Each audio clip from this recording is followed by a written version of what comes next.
Did you know Zeus, the king of gods, was born in a cave, not in a palace? Quite an unusual start for the ruler of the skies, isn't it? But his birth tale is as remarkable as it gets. You see, his father, Cronus, was a bit of a paranoid fellow. A prophecy foretold that one of his children would overthrow him. To prevent this pesky prophecy from coming true, Cronus did what any sensible titan would do. He swallowed all his children. Yes, you heard it right. But Zeus's mother, Rhea, was not about to let her youngest child become a titan snack. She saved baby Zeus by pulling a fast one on Cronus. Instead of her baby, she fed Cronus a stone wrapped in swaddling clothes. Meanwhile, Zeus was safely hidden away in a cave. And who raised him there? Goats, of course. So our mighty Zeus was brought up by goats. Talk about humble beginnings. Zeus, the god of all gods, was not exactly the model son. Remember that unusual birth story from scene 1? Well, let's take a few steps forward. This is where things get a tad more unconventional. You see, Zeus had a bone to pick with his father Cronus. And by bone to pick, I mean a full-blown family feud. Why, you ask?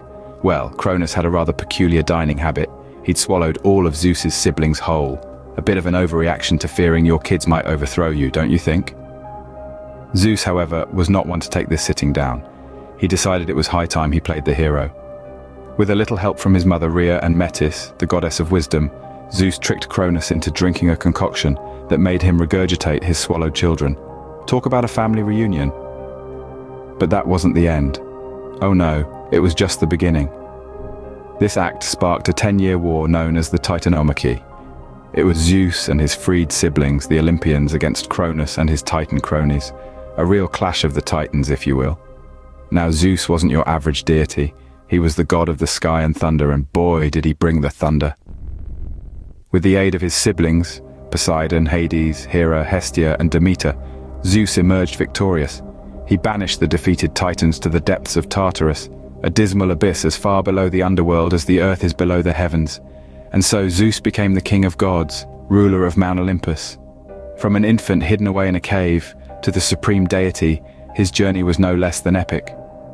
So the moral of the story is, if your dad eats your siblings, it's okay to start a war, no big deal. Zeus, the king of gods, was not exactly loyal to his queen Hera. But then again, who could resist the charm of a deity who could shapeshift into any creature he fancied? Zeus was the original ladies' man, the Casanova of Mount Olympus, if you will. His romantic escapades are the stuff of legends, and they often had a touch of the absurd, which, let's face it, made them all the more interesting. Take, for example, the time when Zeus, smitten by the beauty of Leda, transformed into a swan to win her over, or when he morphed into a bull to woo the Phoenician princess, Europa. And let's not forget Danae, who was charmed by Zeus appearing as a shower of gold. Yes, you heard that right. A shower of gold.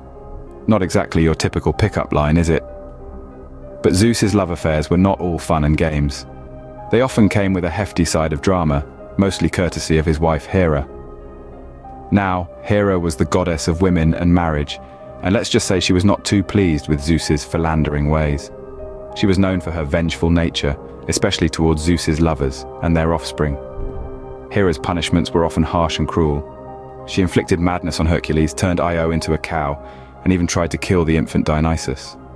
All in all, being a lover of Zeus was a perilous position to be in. However, despite the risks, Zeus's lovers bore him many children who went on to become important figures in Greek mythology. Heroes like Hercules, Perseus, and Helen of Troy, and gods like Apollo, Artemis, and Dionysus, all trace their lineage back to Zeus. In Zeus's defense, it's hard to resist a god who can turn into a swan, a bull, or even a shower of gold. Talk about versatility. Zeus, the king of gods, was not always fair and just. Now this may come as a shock considering his lofty position, but our dear Zeus had a penchant for, let's say, a certain heavy-handedness when it came to meting out justice. Take, for instance, the tale of Prometheus. This titan was a friend of humanity, a benefactor who defied Zeus himself to bring us the gift of fire. He believed that we mere mortals deserved more than just existence. He wanted us to thrive, to create, to be warm. But Zeus, ever the stickler for rules and hierarchy, didn't share Prometheus's progressive views. Zeus, in his infinite wisdom, decided that Prometheus's act of generosity was in fact a crime. A crime so grave that it warranted eternal punishment. And what form did this punishment take? Well, Zeus had Prometheus chained to a rock, where every day an eagle would swoop down and feast on his liver. A liver that would regenerate every night, just to be devoured again the next day. Quite the picture of mercy, our Zeus. Then there's the story of Sisyphus, the king who thought he could outsmart death itself. For his audacity, Zeus condemned him to an eternity of futile labor. His punishment? To forever roll a massive boulder up a hill, only to watch it roll back down just before reaching the top, over and over and over again, for all eternity. Now that's what I call a tough day at the office. These stories cast a rather different light on Zeus, don't they? They show a god who was not only the king, but also the judge, jury, and executioner. A god who, despite his power and wisdom, could be petty, vindictive, and incredibly harsh.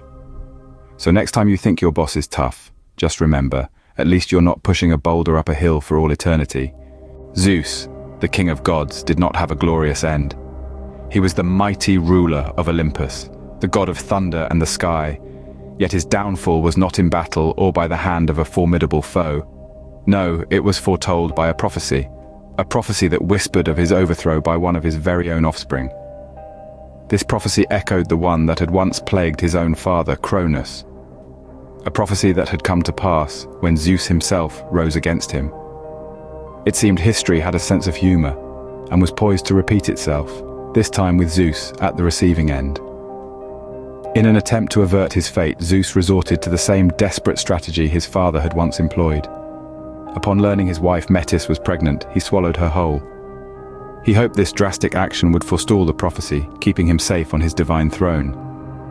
However, destiny has a peculiar way of asserting itself. Instead of securing his reign, this act only set in motion the events leading to his downfall. Zeus began to suffer from an unbearable headache, an affliction that no god or mortal could relieve him of. The pain was so intense, so overwhelming, it made the thunder god's knees buckle, his omnipotent powers rendered useless against it. Then, in a twist of events as dramatic as any of Zeus's own thunderbolts, his daughter Athena sprang forth from his aching head. She emerged fully grown, clad in armor, a sight to behold. Her birth was as unprecedented as it was extraordinary, marking the end of Zeus's reign in an entirely unexpected way. And that's how Zeus, the king of gods, was defeated by a headache. Who knew the mighty Zeus had a low pain tolerance?